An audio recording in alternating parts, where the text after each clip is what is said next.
ഇപ്പം ഫേസ്ബുക്ക് റീൽസിലൊക്കെ ഭയങ്കര ഒരു ട്രെൻഡിങ് ആയിട്ട് പോയിക്കൊണ്ടിരിക്കുന്ന ഒരു സാധനം റൂബാർബ് എന്ന് പറയുന്നത്. അതായത് നമ്മുടെ നാട്ടിലെ മാങ്ങയുടെ ഒരു ടേസ്റ്റ് ഒക്കെ ഉള്ളതാണ്. അതുകൊണ്ട് നമുക്ക് ചട്നി ഉണ്ടാക്കാം, പിന്നെ നമുക്ക് മീൻകറിയിലൊക്കെ ഇടാമെന്നൊക്കെ പറയുന്നത്. ഇന്ന് എന്തൊക്കെയാലും ഞാൻ അത് വെച്ചിട്ട് ഒരു ചമ്മന്തി നമുക്ക് ഉണ്ടാക്കാം. അപ്പം എനിവേ എൻ്റെ ഒരു ചെറിയൊരു പ്ലാന്റാണ് കേട്ടോ, ഞാനത് കാണിച്ചു തരാം.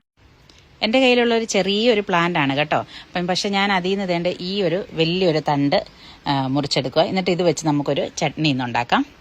അപ്പം ഞാൻ ഇതുപോലത്തെ ഒരു ചെറിയ തണ്ടാണ് മുറിച്ചെടുക്കുന്നത്. ഇതിൻ്റെ ഇല പോയിസൺ ആണെന്നാണ് പറയുന്നത്, ഇല കഴിക്കാൻ പാടില്ല, ഇതിൻ്റെ തണ്ടാണ്. അപ്പോൾ ഇത്രയും ഒരു ചെറിയൊരു തണ്ടാണ് കേട്ടോ, അത് വെച്ചിട്ട് ഞാൻ ഇന്നൊരു ചട്നി ഉണ്ടാക്കാം.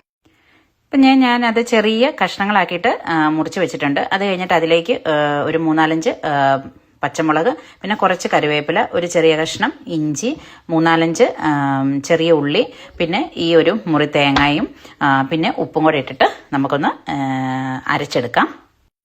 അപ്പം ഇവിടെ ചമ്മന്തി അരച്ചുകൊണ്ട് വന്നിട്ടുണ്ട്. ശരിക്കും പറഞ്ഞാൽ അതിൻ്റെ ഒരു സ്മെല്ല് നമ്മൾ മാങ്ങ ചമ്മന്തിയൊക്കെ നമ്മൾ ജാതിക്കയൊക്കെ ചമ്മന്തി അരക്കത്തില്ല, അതേ ഒരു സ്മെല്ലാണ് വന്നത് കേട്ടോ. ഞാനൊന്ന് നോക്കട്ടെ, ടേസ്റ്റ് നോക്കട്ടെ.